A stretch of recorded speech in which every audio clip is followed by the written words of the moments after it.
Ich bin hier in Medjugorje und ich bin mit, wie heißt du? Peter. Peter, woher kommst du? Ich komme aus Österreich, aus Oberösterreich. Das ist also in der Nähe von Wels. Das ist so ziemlich im Zentrum von Oberösterreich. Wow, schön. Du warst 8-mal hier, hast du gesagt, 8 bis 10 Mal? Ja, es ist das 8. oder das 9. Mal. Ich habe jetzt nicht ganz genau nachgezählt, aber Warum ja. kommst du immer wieder hierher? Ja, ich habe irgendwie trotzdem eine Beziehung zu dem Ort aufgebaut. Wurde von einem Freund mal mitgenommen, damals über Silvester. Und habe mir damals gedacht, wenn ich jetzt nach Medjugorje komme und da jetzt, sage ich mal, was mir da alles erzählt wurde, dann muss mir hier selber die Mutter Gottes erscheinen. Das war natürlich nicht so. Was ist passiert? Ich war sehr beeindruckt von dem, was hier abgeht. Ich war für mich völlig neu, dass so viele junge Menschen hier gemeinsam beten, 3 Rosenkränze beten. Das war ziemlich strange für mich. Die langen Schlangen vor den Beichtstühlen habe ich gar nicht gekannt. Das war irgendwo eine Sache für alte Leute. Und ich habe mich dann noch durch einer etwas langen Warm-up-Phase mitreißen lassen. Und bin dann selber beichten gegangen und habe irgendwo eine Beziehung in dieser Schlichtheit des Ortes, eine Beziehung zu diesem Ort aufgebaut. Wow, unglaublich. Wie war die Beichte für dich? Ja, war eine Beichte nach sehr, sehr langer Zeit. Und wir sind da auch gut vorbereitet worden.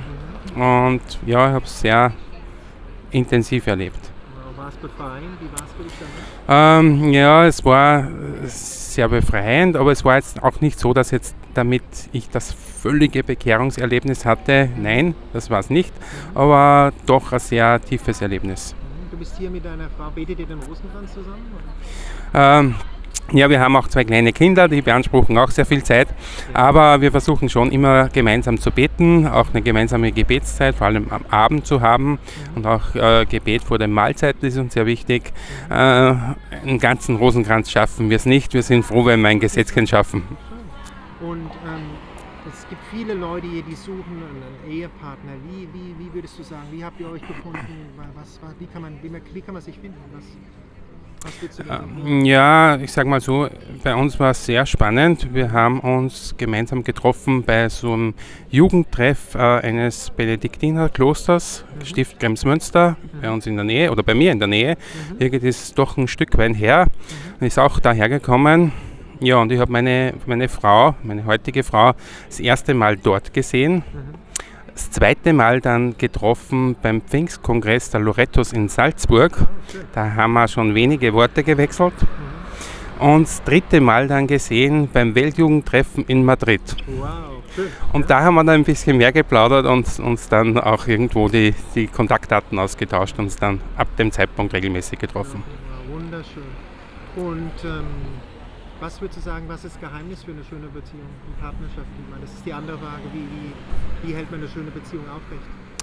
Wie man eine schöne Beziehung aufhält, ja, ich glaube in jeder Beziehung gibt es Berge und Täler und das Gebet und der gemeinsame Glaube ist, glaube ich, schon eine sehr, sehr gute Stütze und Hilfe, an der man sich festhalten kann, ein fester Anker in dieser Zeit, in dieser stürmischen Zeit.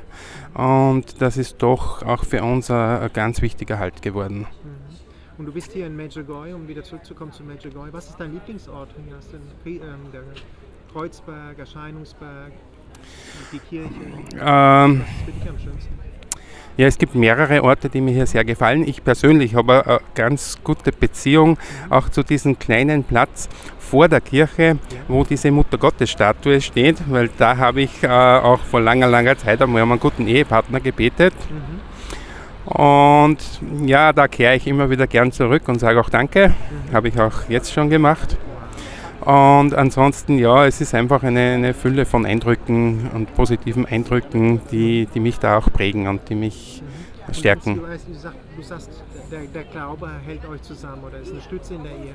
Was ist für dich die Schönheit des katholischen Glaubens? Ja, die Schönheit des Glaubens ist, dass man erstens einmal in der katholischen Kirche doch aus der Fülle schöpfen kann. Katholisch bedeutet ja trotzdem allumfassend. Und das bedeutet, dass ich selber, sage ich mal, da sehr viel Stärkung erfahren habe durch unterschiedliche Gruppen, durch unterschiedliche Priester, durch gute Inhalte. Man muss sich das aber auch suchen, man muss sich die Quellen auch dort oder da suchen. Kannst du die Namen von den Gruppen ein paar sagen, dass Leute eine Inspiration bekommen? Ja, ich persönlich bin ein Urgestein der Loretto-Gemeinschaft in Österreich. Das ist eine sehr, sehr große Gruppe, die auch immer wieder viele Events machen für junge Leute, auch für junge Familien. Und da ist es mir auch sehr, sehr wichtig, mit anderen Jugendlichen oder mit anderen jungen Familien oder mit im Herzen jung gebliebenen, es kommt nicht auf das Baujahr drauf an, in Kontakt zu sein, sich auszutauschen und sich auch, sage ich mal, gegenseitig durch stürmische Zeiten auch zu tragen und sich gegenseitig auch durch die Täler zu helfen, die es immer wieder gibt. Und viele Leute, vielleicht die das Video jetzt mal sehen, sagen auch, haben keine Beziehung zu Gott, Gott dem Vater. Was ist Gott der Vater für dich? Ja, der Name spricht eigentlich für das Programm Gott ist der Vater. Und ja, das ist auch eine Sache, die vielleicht dort oder da einfach wachsen muss. Wichtig ist, dass man sich einmal darauf einlässt und dass man Gottsucher wird. Und ich glaube, es kann sich kein Mensch anmaßen, dass er einfach irgendwie alles über Gott weiß. Das wird nie der Fall sein. Gott hat immer sein Geheimnis. Aber ich denke, das Wichtigste ist, dass man sich mal darauf einlässt und sagt, okay, schau ich mir mal das an. Schau ich mal, ich setze mich vielleicht einmal in einen Bus, auch wenn ich so fern weg bin vom Glauben oder mit der Mutter Gottes gar nichts anfangen kann oder mit Gott Vater gar nichts anfangen kann. Aber ich schaue mir das einmal an und lasse mich drauf ein. Und wenn man, glaube ich, diesen ersten Schritt einmal gemacht hat und geschafft hat, dann kann Gott schon zum zweiten Schritt helfen. Wunderschön. Und wie ist es für dich, jetzt in der Zeit, Kinder zu erziehen, katholisch zu erziehen? Wie macht ihr das? Kannst du da einen Ratschlag geben? Vielleicht sind da Leute, die sagen, wir sind da echt jetzt vor Problemen, so viele Einflüsse auf die Kinder. Wie macht ihr das? Kannst du da einen kleinen Einblick geben? Ja, ich sage mal, den Einflüssen ist sicher heute jedes Kind sehr stark ausgesetzt. Den sind wir auch im Alltagsleben ausgesetzt. Und den Weg, den wir heute versuchen, ist einerseits trotzdem das Gebet in unser Leben einzubeziehen. Zum Zweiten auch zu schauen, was gibt es für eine Möglichkeiten in der Umgebung, sich mit anderen Familien auszutauschen, dass zum Beispiel die Kinder sehen, okay, da gibt es auch andere Kinder oder da gibt es auch andere Familien. Und nicht nur das sehen, was sie zum Beispiel im Kindergarten sehen, in der Schule sehen oder in irgendwelchen Jugendgruppen sehen, wo einfach man sich damit vielleicht abfinden muss, dass von einer Klasse nur 2 oder 3 oder 4 katholisch sind und der Rest mit dem Glauben gar nichts anfangen kann. Ich denke, man muss da schon in der Welt auch leben, aber trotzdem als Eltern einfach versuchen, so gut es geht, die Quellen in der Umgebung zu nützen. Und das dürfen auch ruhig ein paar Kilometer sein. Und wie ist für dich Evangelisation? Jesus sagt irgendwann am Ende, wir müssen die frohe Botschaft verkünden.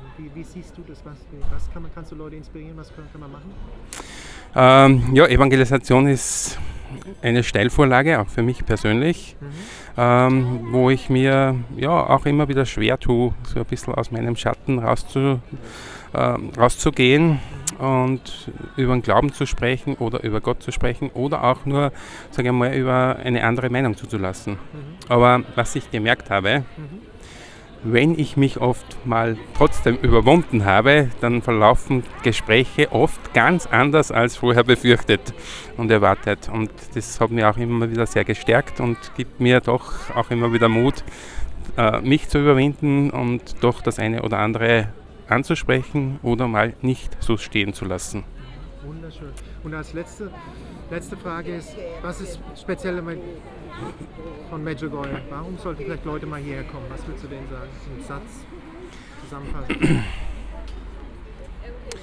zusammenfassen.